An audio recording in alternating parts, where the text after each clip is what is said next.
Hi, this is Taryn Grome, editor of Pharma Voice. We met with numerous inspirational thought leaders at this year's DIA annual conference as part of our Editors Take video series.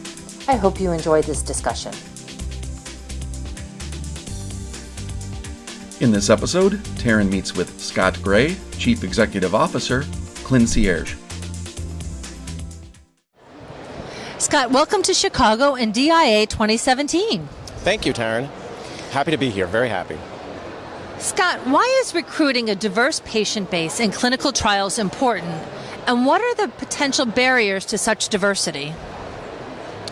So what we've seen is the importance, first of all, is to make sure that products are being tested, products or genetics are being tested on a diverse population to see what the outcomes are across populations with different genetic makeups.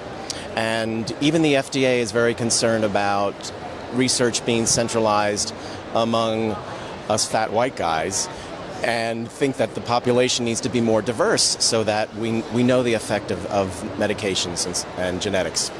The challenges are multiple. I'll speak to two of them. First is the ability to communicate into the populations where you would find the diverse patients. And secondly is their ability, financial knowledge, child caregiving, job limitations, their inability to participate routinely and remain in the trial. It's huge challenges. So we're working on services and some projects where we're doing pilots to see if we can affect change and truly change the compliance, the participation levels. What are companies doing to ensure greater diversity in trial volunteers they recruit, and how have Clincierge's services supported this aim?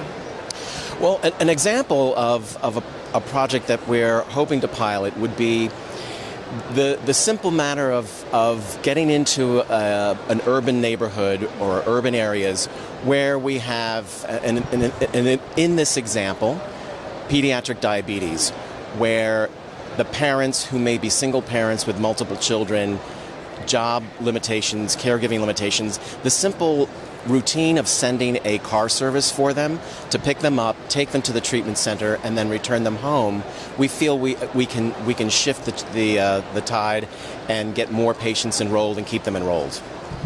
Do you have some verifiable ROI on some of those services? We're just beginning to collect data. We have some new trials we're starting where we're insisting that we put KPIs in place so that we can come back to you with real data to show the effect on our service. That's excellent. Your company, Clincierge, has experienced considerable growth in its business. What do you see as your greatest achievement? Well, turning a concept into a business would be the first one.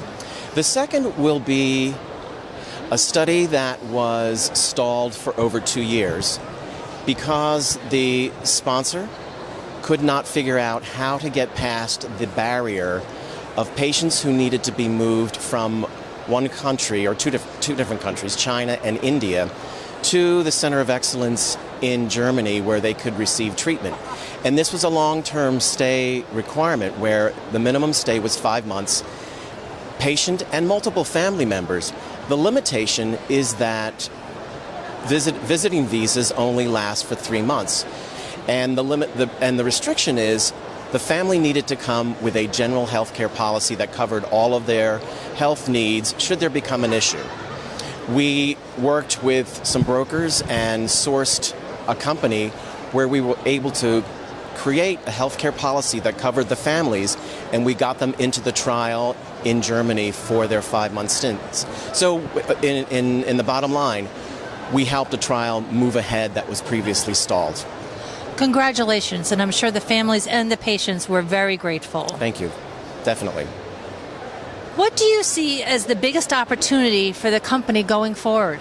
What's in your future?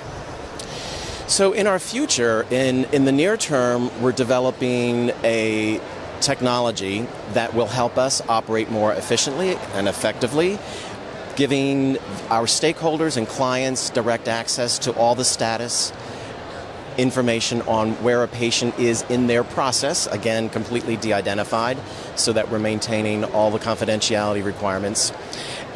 So that's near term. Long term is using the KPIs that we're gathering to expand our service where we thought it was only rare disease. We're hitting very hard on some common diseases such as Alzheimer's, where we're looking at some unique services, even to give Alzheimer's caregivers a break for the day and shift the retention rates for Alzheimer's studies. I want to wish you continued great success, and thank you so much for joining us again. Thank you, Taryn. A pleasure to be here. For more information on this topic, visit our Thought Leaders website. For more Editors Take videos from the DIA Annual Conference, visit www.pharmavoice.com. Thanks for joining us.